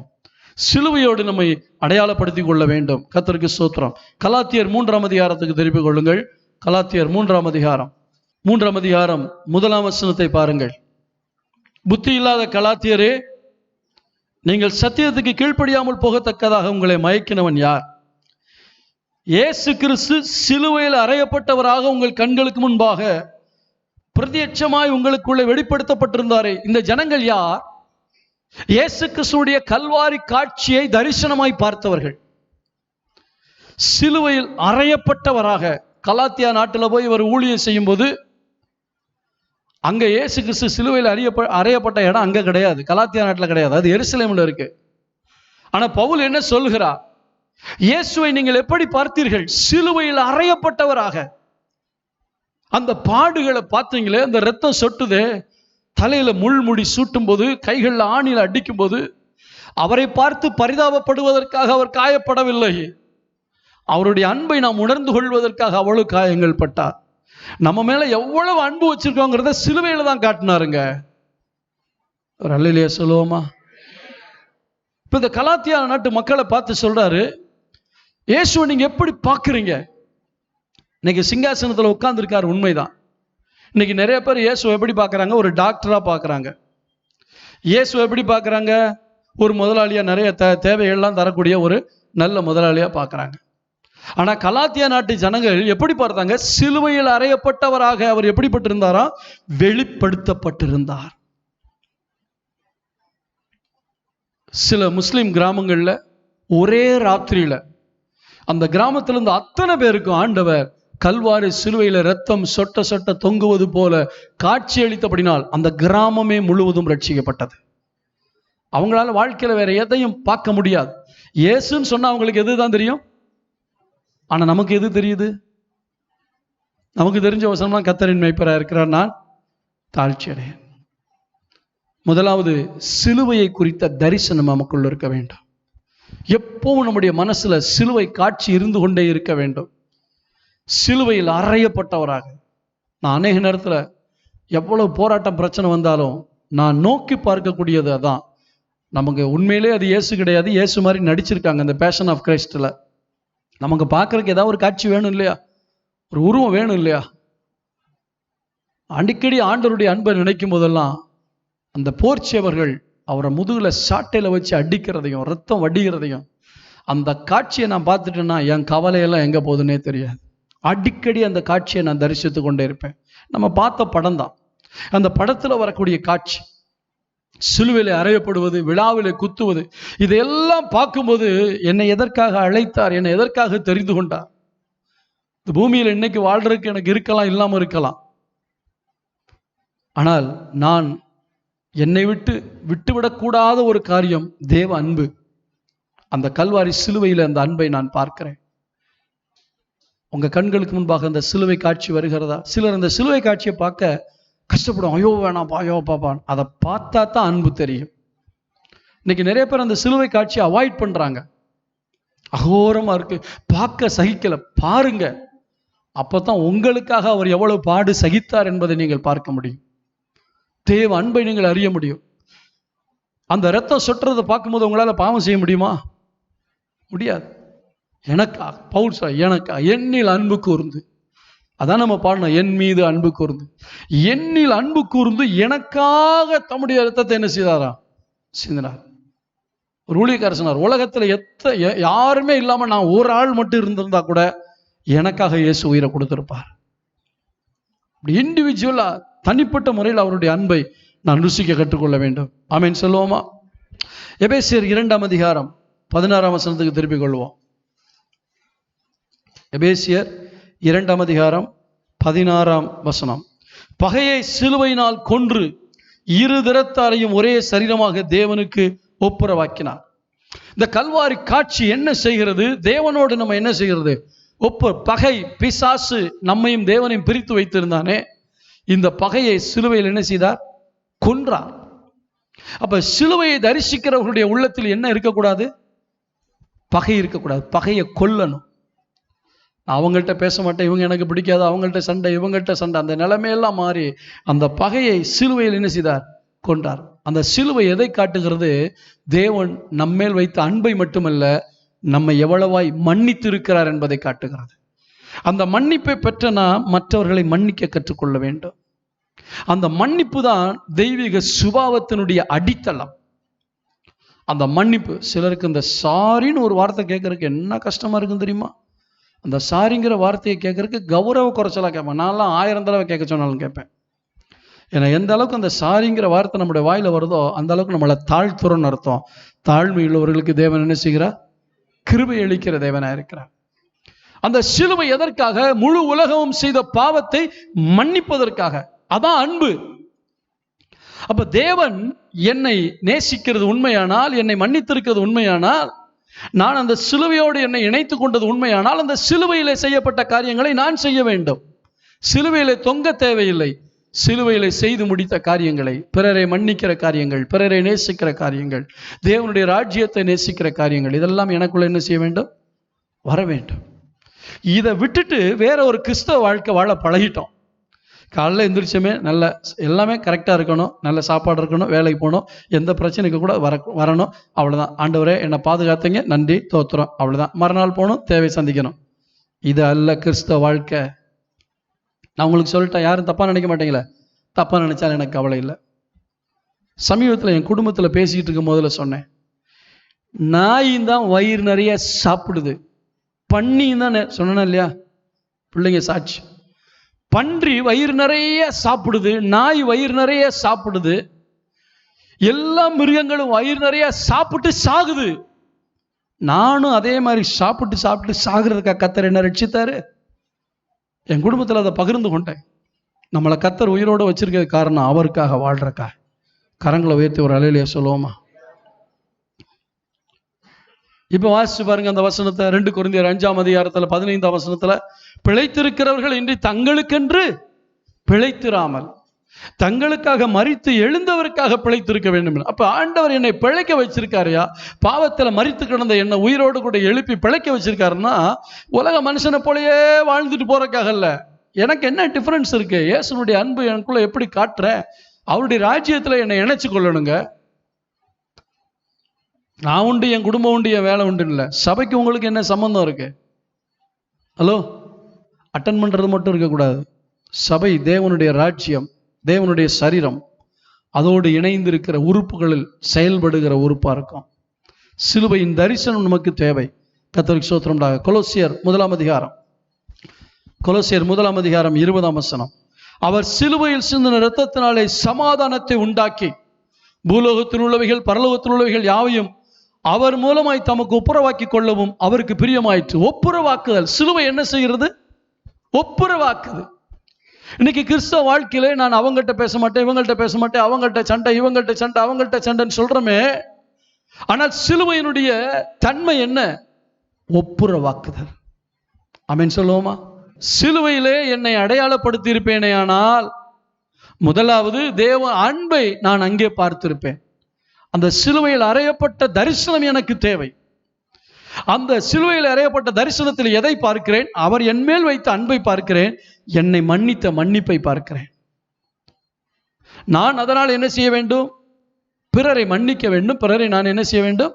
எவ்வளவு குறை உள்ளவங்களா இருக்கலாம், நம்ம எவ்வளவு குறையா இருந்தோம், கிறிஸ்து உங்களை மன்னித்தது போல நீங்கள் மற்றவர்களை மன்னிக்க வேண்டும். சரி, இப்ப பார்க்கிறோம், அவர் என்ன செய்யாரு? சமாதானத்தை உண்டாக்கினார். எல்லாரோடையும் சமாதானமா இருக்கீங்களா? எல்லாரோடையும் சமாதானமா இருக்கீங்களா? யாரோடையும் சண்டை போட்டு பேசாம இருந்தீங்கன்னா சிலுவைக்கு உங்களுக்கு என்ன செய்யல, சம்பந்தமே இல்லை. சமாதானம் முக்கியம். இப்படிப்பட்ட அடிப்படை காரியங்களை விட்டுட்டு ஒரு கிறிஸ்தவ வாழ்க்கை வாழன்னு நினைக்கிறான். அதைத்தான் பிசாசு நமக்கு கொடுக்கவும் விரும்புறான். சிலுவை இல்லாம, சிலுவையினுடைய அடையாளங்கள் இல்லாம, சிலுவையில கிடைத்த செயல் அந்த பிரதிக்கிரியை இல்லாம ஒரு வாழ்க்கை நீ வாழ்ந்துக, உனக்கு பிரச்சனையே இல்லை. ஆனா அப்படி வாழ்றவங்களுக்கு எங்க இடம் இல்லை? பரலோகத்துல இடம் இல்லவே இல்லை. பரலோகத்துக்கு நீங்க போய் சேரணும்னா இந்த சிலுவை சுமந்தவருடைய சிந்தை நமக்குள்ளே இருக்க வேண்டும். அந்த சிலுவை சமாதானத்தை உண்டாக்குறது. கர்த்தருக்கு ஸ்தோத்திரம்டாக. எடுத்து வாசிப்போம். ரோமர் 6ஆம் அதிகாரம் 6ஆம் வசனம். ரொம்ப முக்கியமான காரியம். ரோமர் 6ஆம் அதிகாரம் 6ஆம் வசனம். நாம் இனி பாவத்துக்கு ஊழியம் செய்யாதபடிக்கு பாவ சரீரம் ஒழிந்து போகும் பொருட்டாக நம்முடைய பழைய மனுஷன் அவரோடு கூட சிலுவையில் அறையப்பட்டது என்று அறிந்திருக்கிறோம். கவனிங்க, பழைய மனுஷன்னா யாரு சொல்லுங்களேன். கொஞ்சம் மூக்கு அப்பப்போ திறந்துங்க, மூச்சு விடுறதுக்கு. பழைய மனுஷன்னா யாரு? இப்போ டேவிட் பழைய மனுஷன்னா யாரு? அது இப்போ இருக்குதா? இருந்துச்சுன்னா நம்ம யாரு கிடையாது? யோசிச்சுங்க. நம்முடைய பழைய மனுஷன் எங்க எங்க அடையப்படணும்? சிலுவை. இன்னைக்கு நிறைய பேருக்கு பழைய மனுஷன் இருக்கான், பழைய மனுஷன் இருக்கான். அதாவது ஜென்ம சுபாவம்னு சொல்லுவாங்க. நான் காலையில் ஒரு வசனத்தை யோசித்தேன். யாக்கோபே, உன்னை உண்டாக்கினவரும் இஸ்ரவேலே உன்னை சிருஷ்டித்தவர், உருவாக்கினவர், சிருஷ்டித்தவர், உண்டாக்கினவர், உருவாக்கினவர். ஏசாயா 44:2 கேட்டீங்க, எடுத்து வாசிக்க வேண்டாம். இன்னைக்கு நிறைய பேர் ஆண்டவர் உண்டாக்கிட்டார், உருவாக்க முடியல. நான் பிடிச்ச முயலுக்கு 3 கால், நான் இப்படித்தான் இருப்பேன், யாரும் என்ன மாற்றவே முடியாது. அது நீங்கள் நல்ல பழக்கம் நினைக்கிறீங்களா?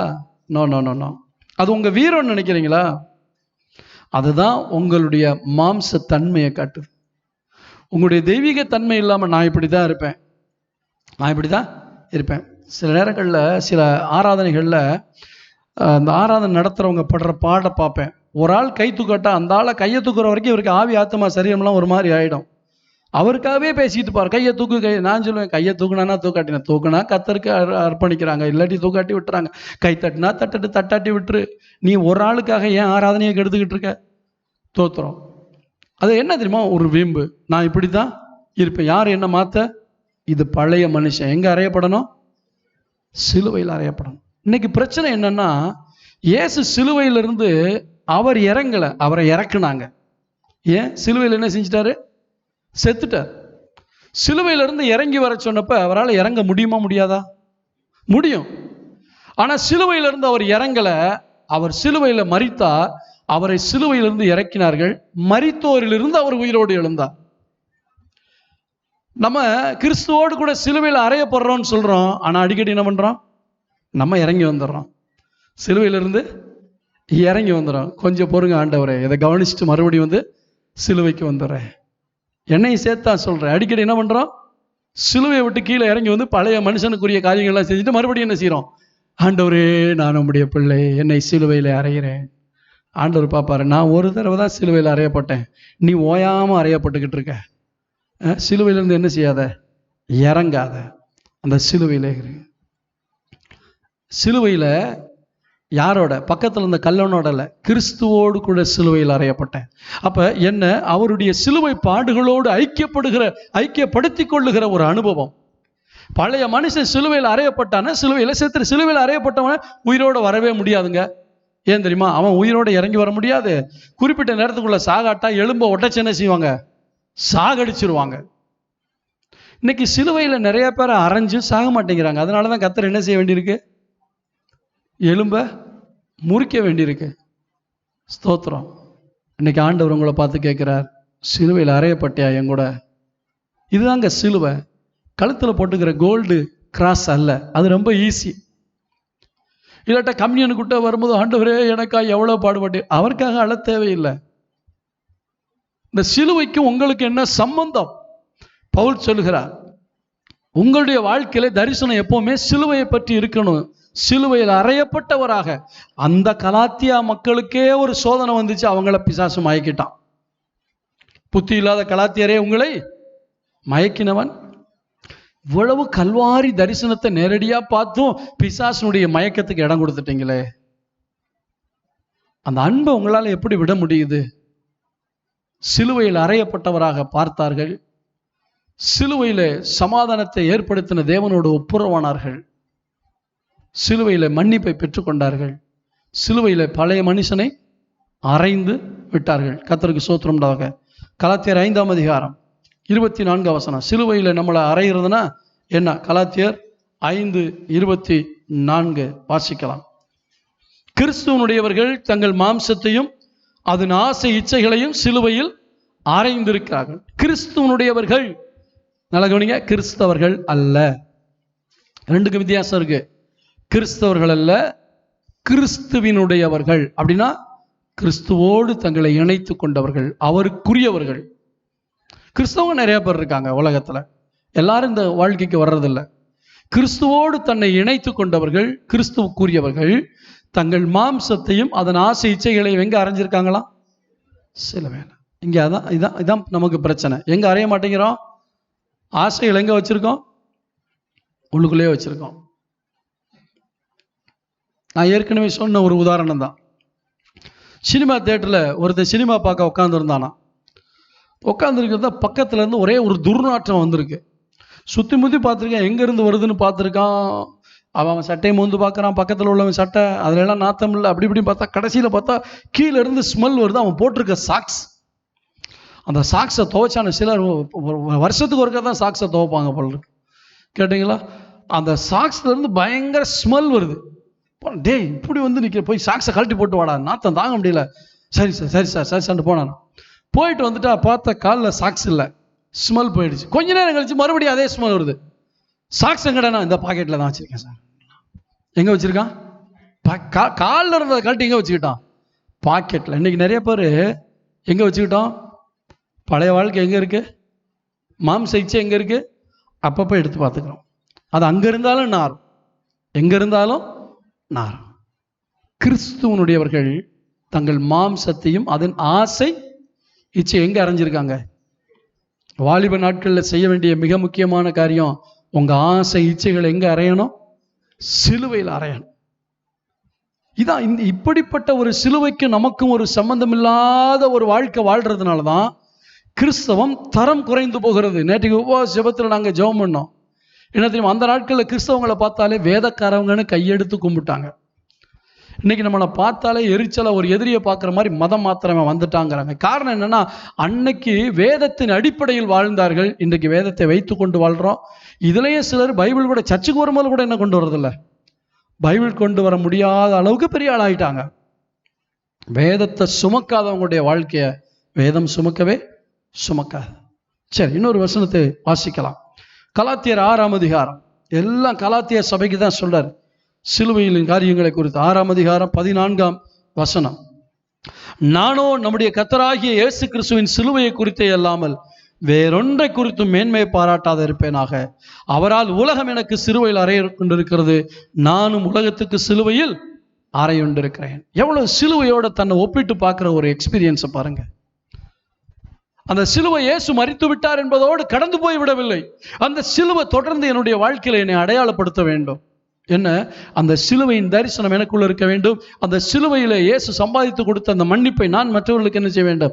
காட்ட வேண்டும். சமாதானம் ஒப்புரவாகுதல் எல்லாம் இருக்க வேண்டும். என்னுடைய பழைய மனிதன் கிறிஸ்துவோடு கூட சிலுவையில் அறையப்பட வேண்டும். என்னுடைய மாம்சம் அதன் ஆசை இச்சைகள் உலகம் சிலுவையில் அறையப்பட வேண்டும். அது மட்டும் இல்லைங்க, நான் எதை குறித்து மேன்மை பாராட்டணும்? எதை குறித்து? சிலுவையை குறித்து மேன்மை பாராட்டு. ஏன்னா அந்த சிலுவையில மட்டும் இயேசு சாகாட்டா நான் செத்துருப்பேன்.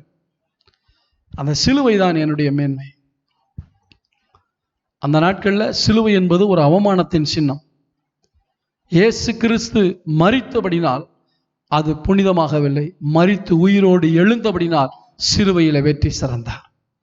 இயேசு சிலுவையில் என்ன செய்தார்? தோல்வி அடையவில்லை, வெற்றி சிறந்தார்.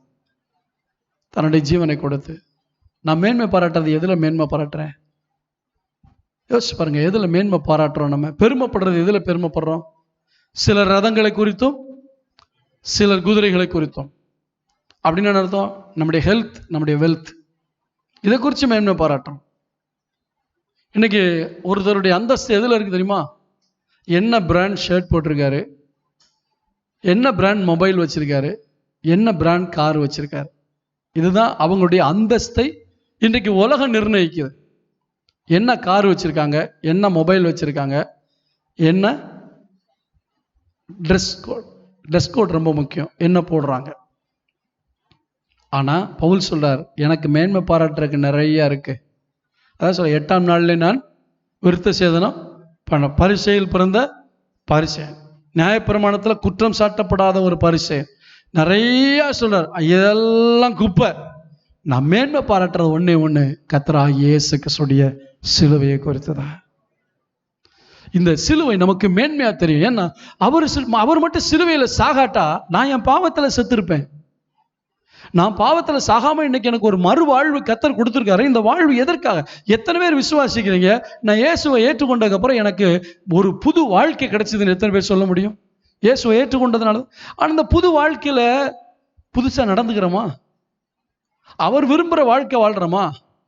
நம்ம என்ஜாய் பண்றதுக்கு ஒரு புது வாழ்க்கை இல்லைங்க, அவருக்காக வாழ்றதுக்கு ஒரு புது வாழ்க்கை. அதுக்கு தான் கொடுத்திருக்கார். அந்த சிலுவையில நான் அடையப்பட்ட இயேசு கிறிஸ்துவை பார்ப்பது மட்டுமல்ல, என்னையும் அவரோடு சேர்த்து அறையணும்.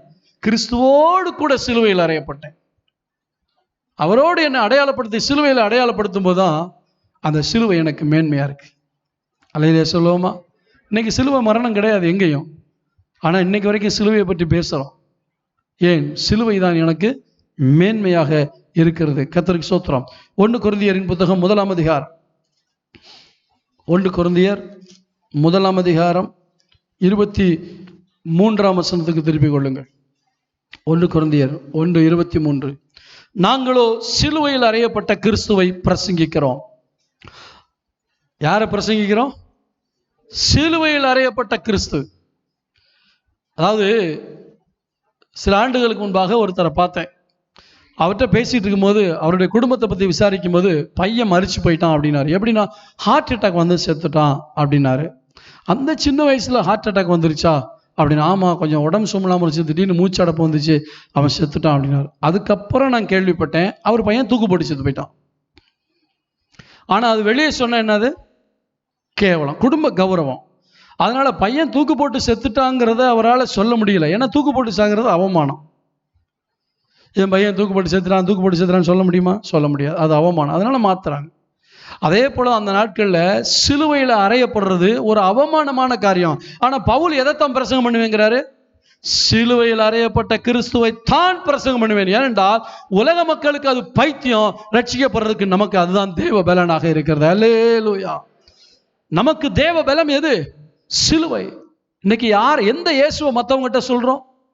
இயேசுவை நம்புங்க, உங்க கவலையெல்லாம் மாறிடும், உங்க கஷ்டமெல்லாம் மாறிடும், உங்களுக்கு சுகம் கிடைக்கும். அதெல்லாம் உண்மை இல்லைன்னு சொல்லல.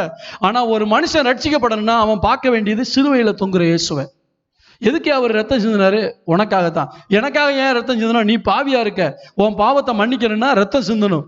அதுக்கு தான் அவர் அந்த என்னுடைய பாவ மன்னிப்புக்காக என்னை பரலோகத்துக்கு கொண்டு போவதற்காக இவர் இவ்வளவு பாடுபட்டாருன்னு தெரிஞ்சிச்சுன்னா எனக்கு எது கிடைச்சா என்ன, கிடைக்காட்டி என்ன, பாவ மன்னிப்பு கிடைச்சி நான் பரலோகத்துக்கு போனா போதும்பா. அதுதான் ஒரு உண்மையான கிறிஸ்தவ வாழ்க்கை.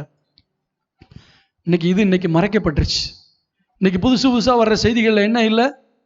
சிலுவையில் அறையப்பட்ட கிறிஸ்துவை பிரசங்கிப்பதில்லை. என்ன வேணாலும் உனக்கு கேட்டா உடனே கொடுப்பாரு, என்ன வேணாலும் உனக்கு கிடைக்கும். ரேட்டுக்கு ஏடிஎம்ல மிஷின்ல போட்டு நம்பர் டைப் பண்ற மாதிரி விசுவாசத்தை நீ அறிக்கை பண்ணா உனக்கு எல்லாம் கிடைக்கும். அந்த கிறிஸ்தவ வாழ்க்கை எங்க போய் முடியும்னு தெரியாது. சிலுவைக்கும் உங்களுக்கும் சம்பந்தம் இருந்தா சிங்காசனத்துக்கும் உங்களுக்கும் பங்கு இருக்கும். ஆமென். திரும்ப சொல்றேன், சிலுவைக்கும் உங்களுக்கும் சம்பந்தம் இருந்தா சிங்காசனத்துக்கும் உங்களுக்கும் பங்கு இருக்கும். என் ஆண்டவர் சொல்லல, என்னோடு கூட உங்களை என்ன செய்வேன்? வைத்திருக்கேன். உன்னதங்களிலே அவரோடு கூட என்ன செய்தார்? உட்கார வைத்தார். எப்போ உட்கார வைத்தாரு? எடுத்து வாசிங்க. எபேசியருக்கு எழுதின நிருபம்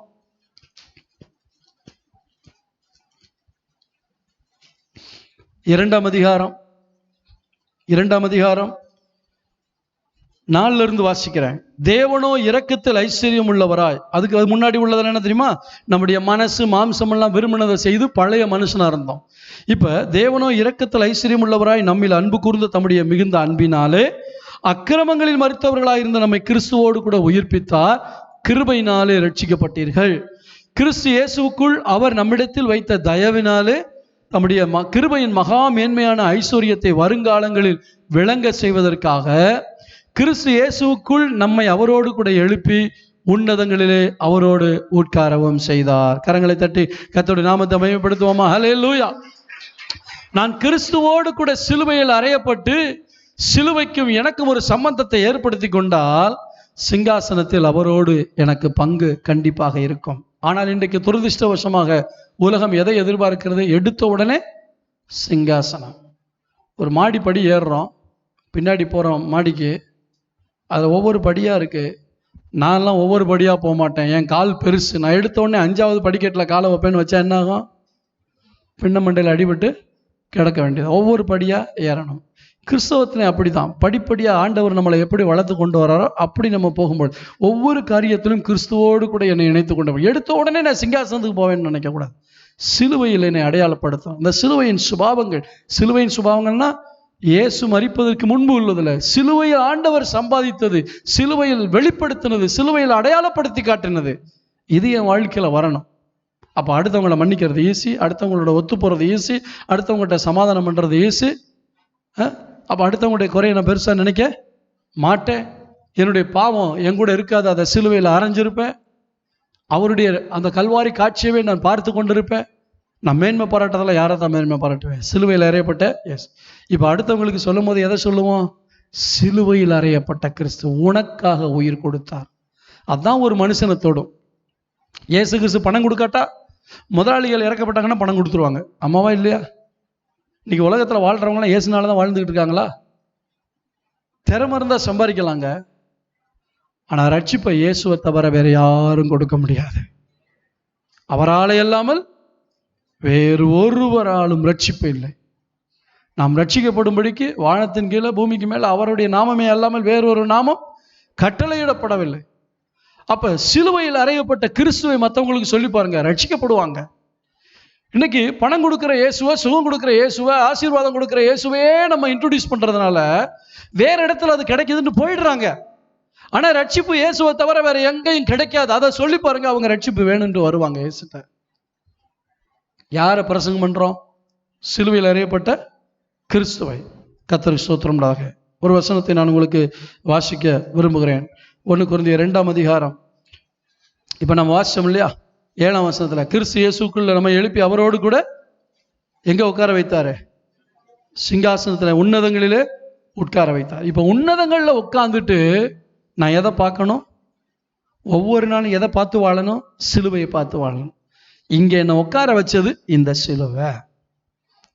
இந்த அளவுக்கு நான் இவ்வளவு ஆசீர்வாதத்தை பெற்றிருக்க காரணம் இயேசு சிலுவையில் மரித்த அந்த மரணத்தினால் எனக்கு ஒரு மீட்பை உண்டாக்கினார். என்னை இந்த அளவுக்கு உயர்த்தினது எது? அந்த சிலுவை. எனக்கு அன்பான கர்த்தருடைய பிள்ளைகளே, இந்த சிலுவையில இயேசுனுடைய தியாகத்தை பார்த்து அப்படின்னு சொல்றதுக்காக அவர் ரத்தம் சிந்தலை.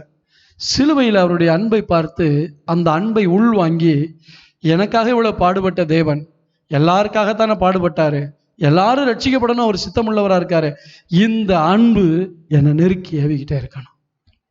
ஆமென் சொல்லுவோமா? இன்னைக்கு ஆண்டவர் உங்களோட என்ன பேசியிருக்காரு? சிலுவையினுடைய அன்பு எனக்குள்ள எப்பவுமே இருக்கணும். அந்த அன்பு தான் என்னை நெருக்கி ஏவிக்கிட்டே இருக்கணும். எல்லா கண்களை மூடி ஜெபம் பண்ணுவோமா? ஆண்டவரே, என் வாழ்க்கையில் நிறைய காரியங்கள் என்னை நெருக்கி ஏவிக்கிட்டு இருக்கு. உங்க அன்பு என்னை நெருக்கி ஏவட்டும், என்னை உருவாக்கட்டும். சிலுவையை மறந்து ஒரு கிறிஸ்தவ வாழ்க்கையை நான் நினைத்து கொண்டிருக்கிறேன். அது எவ்வளவு அறிவீனமான செயலப்பா. சிலுவையோடு எங்களை இணைத்துக் கொள்ளுகிறோம். கலாத்திய மக்களுக்கு பிரத்யட்சமாக சிலுவையில் அறையப்பட்டவராக நீர் காட்சி அளித்தீர். அந்த சிலுவை காட்சியை நேரடியாக தரிசனமாய் பார்த்த மக்களையே பிசாசு மயக்கிட்டான்னா நாங்கள்லாம் எம்மாத்திரமப்பா. ஒவ்வொரு நாளும் எங்களுக்கு முன்பாக அந்த சிலுவை காட்சி வரட்டும். சிலுவை எங்களுக்கு தோல்வி அல்ல, அதுதான் எங்கள் அஸ்திபாரம், அதான் எங்கள் ஜெயம். சிலுவையில் நீர் வெற்றி சிறந்தீர் ஐயா. நாங்கள் சிலுவையை குறித்து மேன்மை பாராட்டுகிறோம். இந்த சிலுவையில் நீர் தொங்குகிற அந்த அன்புதான் உண்மையான அன்பு. அப்பத்தை வாங்கினவர்கள் எல்லாம் எங்கே போனார்கள் என்று தெரியவில்லையே. அற்புதம் பெற்றவர்கள் எல்லாம் எங்கே போனார்கள் என்று தெரியவில்லையே. சிலுவை வரைக்கும் உம் மண்டையிலே வந்து சிலுவையிலே உம்மை தரிசித்தவர்கள் தானே கடைசி வரைக்கும் என்னை தலைகீழாய் சிலுவையில் அறையுங்கள் என்று சொல்லக்கூடிய பேதுருடைய அன்பை போல ஒவ்வொருவரும் பாடுகளுக்கு தங்களை அர்ப்பணித்துக் கொண்டார்கள். ஏனென்றால் எங்கள் நேசர் பாடுகளின் மூலமாய் எங்களை ரட்சித்தவர் என்பதை அறிந்திருந்தபடினால் பாடுகளை கண்டு அவர்கள் பயப்படவில்லை. இன்றைக்கு நாங்களும் ஒரு சின்ன பிரச்சனை வந்துட்டா கூட 1000 கேள்வி கேட்கிற, உண்மையிலே ஆண்டவர் என்னை நேசிக்கிறாரான்னு. ஆனால் எங்களுடைய நேசத்தின் உச்சிதமே அந்த சிலுவையில் தான் நாங்கள் பார்க்கிறோம். அந்த காட்சி ஒரு நாளும் எங்களை விட்டு மறந்து போய்விடக்கூடாது. நாங்கள் பிறருக்கு இயேசுவை காட்டும் போது சிலுவையில் அறையப்பட்ட கிறிஸ்துவை காட்ட, அந்த அன்பை மற்றவர்களோடு பகிர்ந்து கொள்ள எங்களுக்கு கிருபைத்தார். எங்களை தாழ்த்துகிறோம். இந்த அன்பு செபிக்க எங்களை நெருக்கி ஏவட்டும், ஊழியம் செய்ய எங்களை நெருக்கி ஏவட்டும். உம்முடைய ராஜ்யத்துக்காக ராத்திரி பகலா உழைக்கிறதுக்கு எங்களை இந்த அன்பு நெருக்கி ஏவட்டும் ஆண்டவரே. இந்த அன்பு ஒருத்தருடைய உள்ளத்துல நிறைஞ்சிருச்சுன்னா உங்க ராஜ்ய சிந்தை எங்களுக்கு வந்துடும், எங்களை உருவாக்கும். இயேசுவின் நாமத்தில் பிதாவே, ஆமென். என் ஆத்துமாவே கர்த்தரை ஸ்தோத்திரி, என் முழு உள்ளமே அவருடைய பரிசுத்த நாமத்தை ஸ்தோத்திரி. என் ஆத்துமாவே கர்த்தரை ஸ்தோத்திரி, அவர் செய்த சகல உபகாரங்களை மறவாதே. ஆமென். நம்முடைய கர்த்தராகிய இயேசு கிறிஸ்துவின் கிருபையும் பிதாவாகிய தேவனுடைய அன்பும் பரிசுத்த ஆவியானுடைய அன்யோன்ய ஐக்கியமும் நம் அனைவரோடும் அவருடைய வருகை வரைக்கும் என்னிடைக்கும் தங்கியிருப்பதாக. ஆமென். அல்லேலூயா. God bless you.